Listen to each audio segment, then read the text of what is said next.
Eto guys, Coco Martin, i-follow nyo na po. May Sabi nga nung TikTok teacher na ko siya sa guys. humanities, Ayan. gusto mong Ayan siya pumasa, magpo-post ng mga lahat gusto mo ng wag kitang kanyang i-drop. O sige, event kinakailangan mo or sumayaw sa foundation achievements. day. Ayan Sabi niya, guys, ito kapag naman sumayaw sa ka dito, National Teachers uno ka. Day event Pinagsayaw ako kasama ng niya ang group kanyang dance. Siyempre sabi ko sa tropa, sarili ko, The ang goal ko Basilio at makapasa. Pag hindi ko Small ginawa Glass. to, Ayan.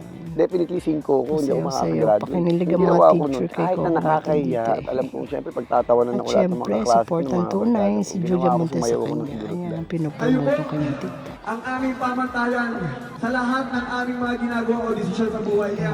Maraming salamat po sa lahat po ng Mga events dyan na nagpo-post kung hindi yung buhay nila. Alam mo naman si Coco na ano sa kanyang private life.